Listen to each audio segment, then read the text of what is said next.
Let me show you what I'm drinking. I'm drinking some fresh ginger tea. I actually made it from the ginger.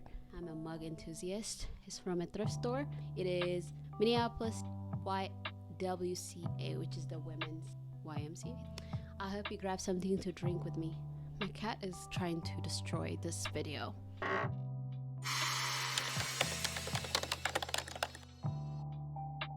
The first book I read was How to Win Friends and Influence People by Dale Carnegie. I heard a lot about this book, and to me, it didn't say anything necessarily new. I mean, it was written in the 50s. I think it could be helpful for someone who may not have the best social skills. To me, it just kind of gave very basic information, but I could see it being helpful. And to me, it was just pretty much baseline information. So I gave it 3 out of 5. By the way, if you want to follow my Goodread, it's this. So the next book I read is Identity Trap, A Story of Ideas and Power in Our Time by Yascha Mounk.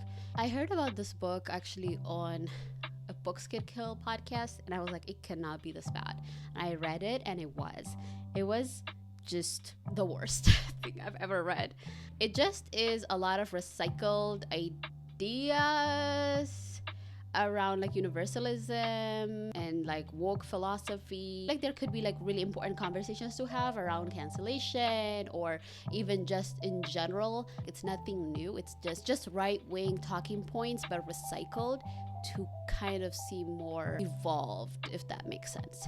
I think I gave it 1 star out of 5. I kind of just wanted to confirm for myself that it's truly as awful. By the way, if you don't listen to If Books Could Kill, it's wonderful. It's wonderful. I read The Picture of Dorian Gray.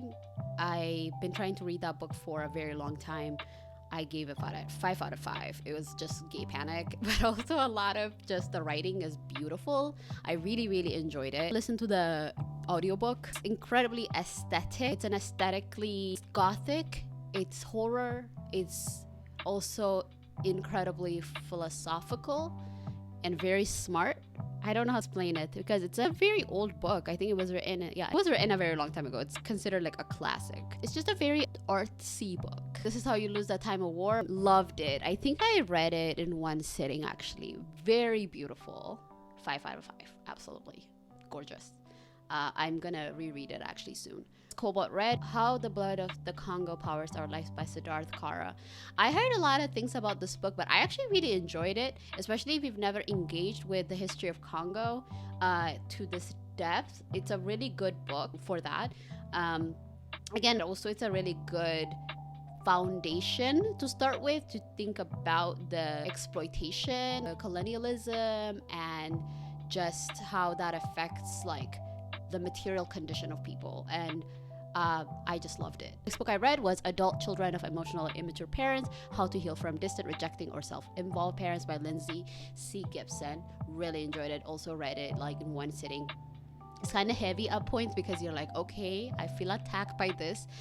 Especially if you grew up around emotionally immature parents or emotionally immature adults. I think you will really feel affirmed by this book. 5 out of 5. Refusing Compulsory Sexuality, a Black asexual lens on our sex-obsessed culture by Sharonda J. Brown. This is a book I actually had put on hold 6 months ago and finally found it. Like my library, it came through for me. I loved it. I feel like this was a very affirming book. Even my review was like, worth the 6 months wait at my local library.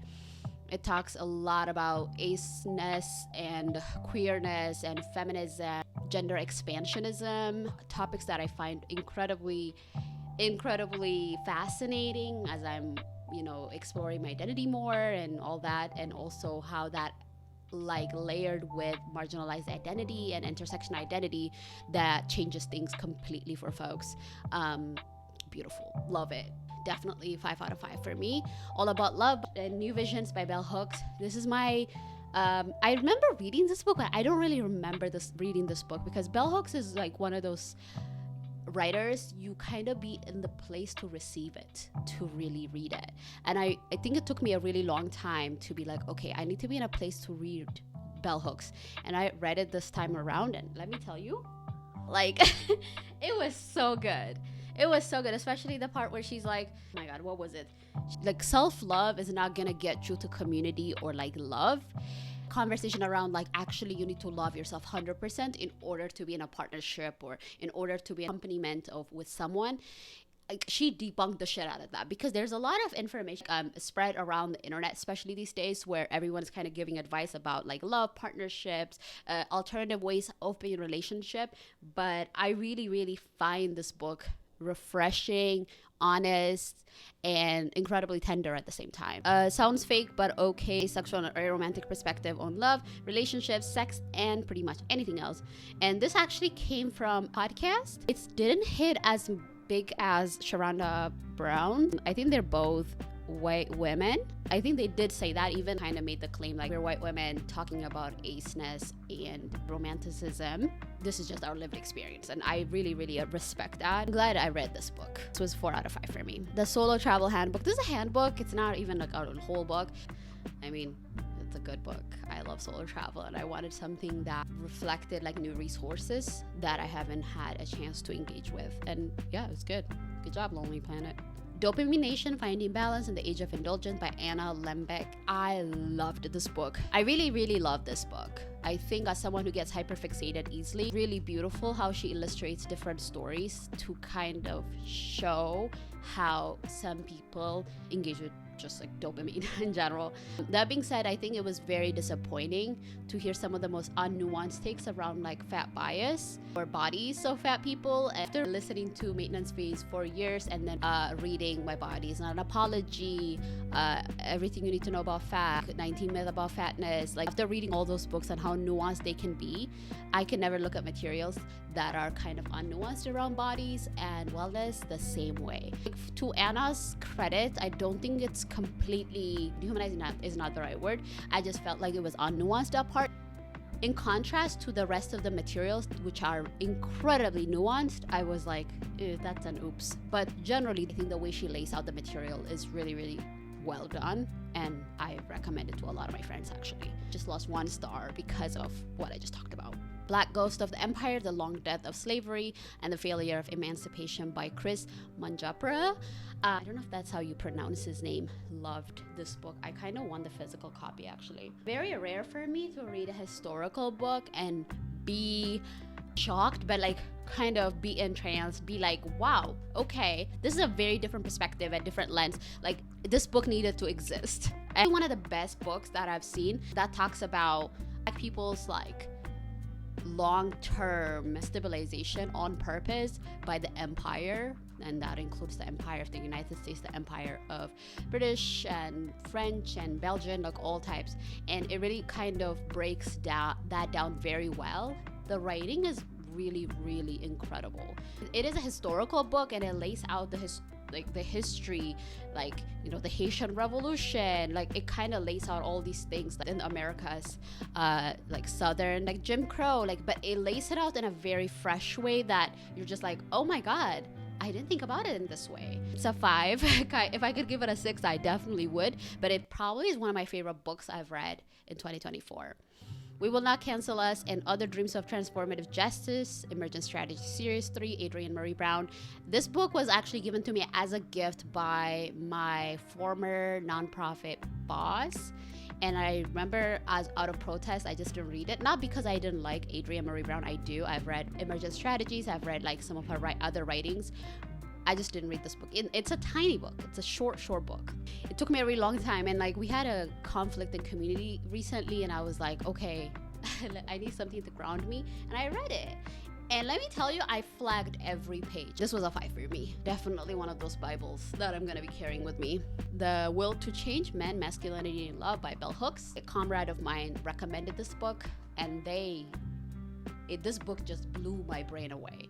I mean, Bell Hooks be doing that, but this book was incredibly tender, incredibly honest. Most Bell Hooks, it talks about the coexistence of love and abuse and dishonest like truth about our families. And it was a very uncomfortable reading, but I really, really liked it, and it's something that I definitely see myself going back to as most bell hooks books are. Real Self-Care, a transformative program for redefining wellness, crystals cleanses, and bubble bath are not included, by Pooja Lakshman. I really liked it, actually. I mean, it's nothing new. And I don't think Dr. Pooja claims it to be. It's a really great way to reinforce some of the ideas around self-care as this thing that's individualized, is not related to the systems and the structures that are set in place. It's a contrast from self-care books that a lot of people are recommending, like, oh, you should definitely self-care, you should definitely do this for yourself. And I think Dr. Pooja kind of pushes against that, and I really love it. But again, it was more of a reinforcement reading for me more than anything. When I was just in LA, I read Falling Back in Love with Being Human, Letters to Lost Souls by Kai-Cheng Tom, who is an incredible writer, and she's also done Window of Transformation. She's done like training around like how to engage with each other with tenderness and like with love and with understanding. This book was kind of little short stories about how being a human, especially being like a multi-layered identity human, like whether that's like trans, queer, like immigrant, diaspora of some sort, and like just talking about like how do you fall back in love with yourself when the rest of the world is telling you to just not do that. And it's such an honest and vulnerable reading. It took me maybe an hour and a half to read it, and it's a pretty short book as well. I love Kai-Cheng Tom, so highly recommend it if you haven't checked her out. Other books that I'm currently reading are Bunny by Mona Awad, The Inferno by Dante Alighieri. That book is really hard, actually. Rock My Soul, Black People and Self-Esteem by Bell Hooks. I'm not loving it so far, which is really hard for me to say about Bell Hooks books, but that happens. A Darker Wilderness, Black Nature, Writing from Soil to Stars by Erin Sharkey, who is an amazing comrade of mine, but also like a beautiful like writer. Orientalism, rereading it, Edward Said, and then rereading Peter Darling as well. So yeah, I'm having a good time. Not a lot of reading slump for me, and I'm very surprised because usually winter is like my reading slump time, and that hasn't been the case, and I'm really grateful. So yeah, that's me.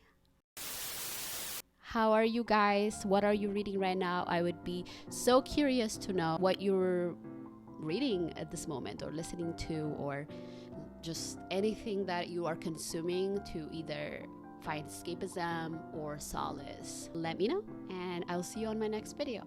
Bye.